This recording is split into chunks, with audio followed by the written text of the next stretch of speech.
Hi, I'm Reiniyal, and I'm Gold 3 in Valorant, and I want to get better at it. But how? The most common tip when looking to get better at Valorant is to grind deathmatch. But does deathmatch really help you get better? I decided to play 20 deathmatches every day for 1 week to see how much I can improve at Valorant. By the end of the week, I hope to be at least platinum. After the first 5 deathmatches, I was really feeling it. Is what I would like to say if I didn't get progressively more annoyed with every death. 33 deaths. Oh, I got destroyed in that lobby.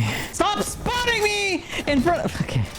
I need to get that out of my system. On paper, deathmatches are good at improving your mechanics in Valorant. It teaches you where head level is, helps improve your crosshair placement, puts you in more realistic fights, and allows you to practice with weapons you're not comfortable with. But the way people play deathmatches really piss you off. For example, you'll run into people camping in corners, or Odin users crouched in off angles, or op users that hold an angle and kill you right after spawning, or you're stuck in a death loop, where as soon as you spawn, before you can even take out your weapon, you get shot by the enemy. Stop spotting me in front of... Like, what is this? Why do you spawn in Ascent Heaven facing another player? But I tried really hard to not get too tilted or annoyed by the stupid spawns and focused on what really mattered, improving my skills. All work, no pleasure. I ain't here to make friends, big stepper. Hey, bad guy, Heath Ledger. Ready for wherever, I'll be front and center. Don't fly too close to the sun, your body chopped up by propellers. Came in arrogant, but left out in the stretcher. Fuck the comparison, y'all know y'all couldn't replicate it. Chilling in the desert, I'm good under pressure. I wanted to improve, and if all the guides and pros are saying deathmatch is the best way to improve, then okay, we ball. I'm just spawning and dying. Oh, this is so frustrating.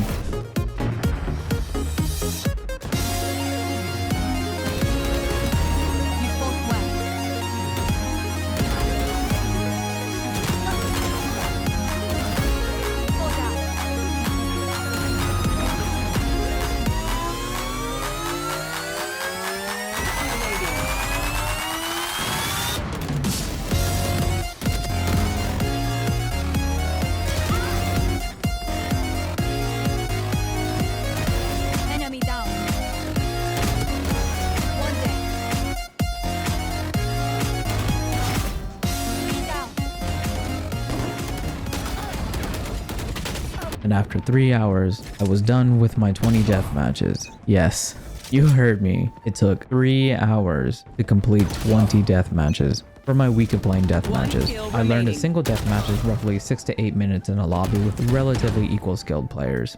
But when you throw in an immortal or radiant level player, or worse, a pro player, the runtime drops to about 4 to 5 minutes. This is a deathmatch where I was against the whole M80 roster and got smoked by them. However, I noticed something interesting. Whenever the lobby would have an immortal or a radiant, that radiant or immortal player would pretty convincingly win the deathmatch every single time. And at first you think, I mean, yeah, that's to be expected. They're radiant and immortal. They're in the top 0.1% of the player base. But that's the point. How are these guys able to consistently win death matches while my bum ass is struggling so hard to even break into the top 6?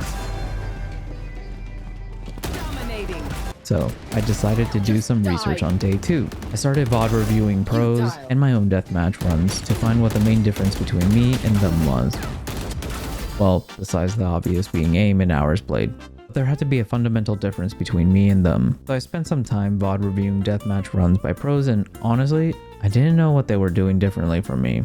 I gave up analyzing them and just tried to copy their movement in the game. We've seen all of them. We've seen the Mudo one, we've seen mine.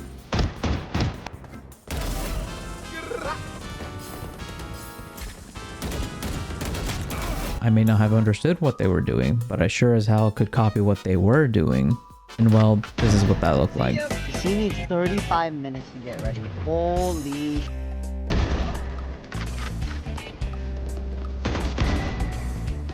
I got dicked.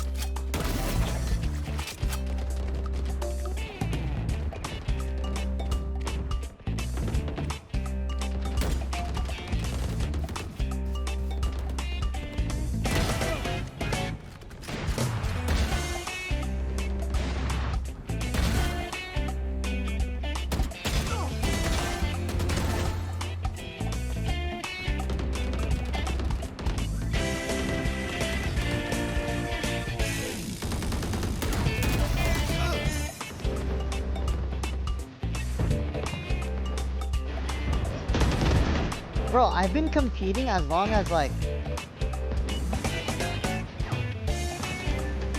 Not close to John, but like I'm pretty close. I'm only like 2 years behind John. Well,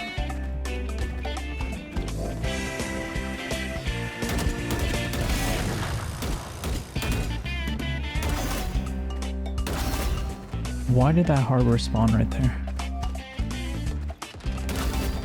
After implementing how the pros would engage in deathmatch fights, I noticed my scores would improve ever so slightly. There were some death matches where I would get absolutely destroyed, but I was doing a lot better than before. For days 3 to 5, I just repeated the same things I did as day 2. I would look at how the pros would take fights and try to copy them. When I would end up in locations the pros weren't in the video, I would try my best to replicate what I was doing in other locations in this new location.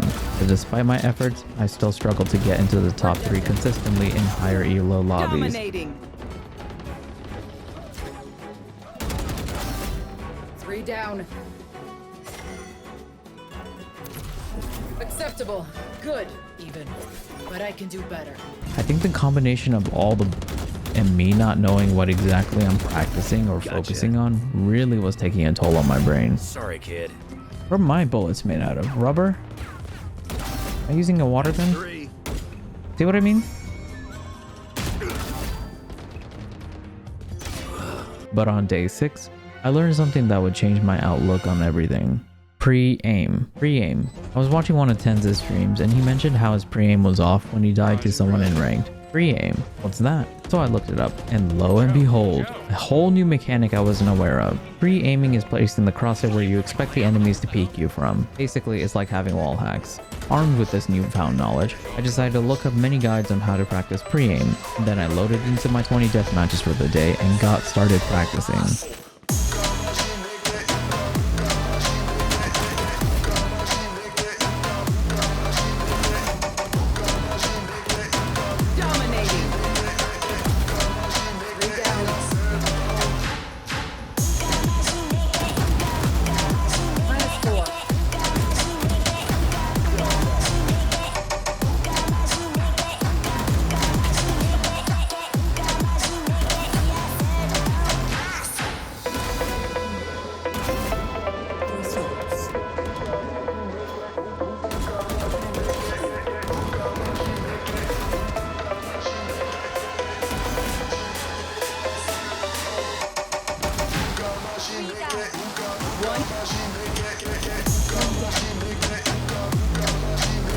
I need to find the secret that Radiants use.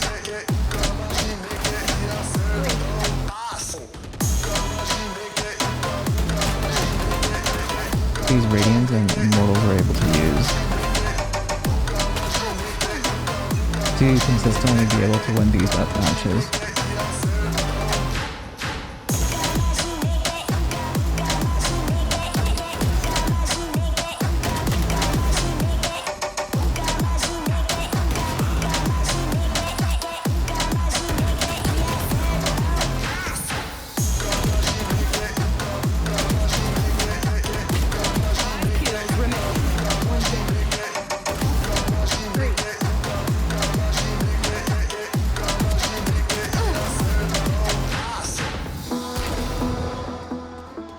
Death matches later, I noticed I would hit some pretty sick shots. Some even looked like how the pros were hitting them. And although I wasn't winning any of my death matches, I did hit some pretty nice shots, even on players who were Immortal and even Radiant level. But then I learned something even crazier on day 7. Movement. You hear this term being thrown around a lot, but nobody actually explains what it means. Well, on day 7, I accidentally found what I think movement might actually mean. Randomly in one deathmatch, I accidentally did something that caused a neuron in my brain to fire up. I intentionally dodged a bullet that was aimed towards me and immediately shot the person back in the head. I was looking like Neo dodging stray bullets and popping one into the dome of that one bad guy. Movement is how to strafe in combat to dodge enemy shots while making yours easier to hit. And that's when it clicked. For the next 3 hours, I would practice pre-aim and movement, and this is when I got addicted. I was high as seeing how crisp some of the shots I'd be hitting was doing wonders to my brain. My dopamine was at an all-time high and I wanted more. The more I would strafe and dodge all the shots of the enemies to make them die to one bullet was so satisfying. Placing my crosshair at head level for them to walk into it was just so satisfying as well. These are my stats before and after the 20 death matches. My win percentage didn't really go up, but I think I did level up as a player. The key takeaways I would give to someone watching this video to serve as motivation to improve are: deathmatching is actually really good at improving your gunfights, but you want to focus on one or two things you want to improve on while doing all these death matches. Don't rely on audio. Turn the game audio down to like 10 or 15% and blast your music. You don't want to build a reliance on sound cues because you might end up playing deathmatch incorrectly. Instead, you want to try to peek into every fight or angle and try to win those 50-50s. Deathmatch should serve as a warm-up, not your practice. If there are skills you possess that are on the weak side, focus on those outside of DM. If aim is your issue, load up aim labs, it's free. If movement is your issue, load up a custom lobby. If crosshair placement is your issue, load up a deathmatch. Wait, what?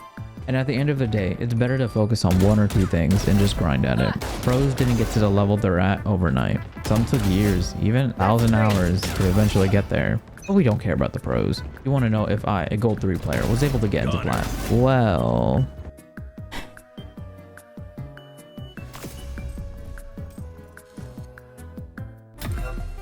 I did.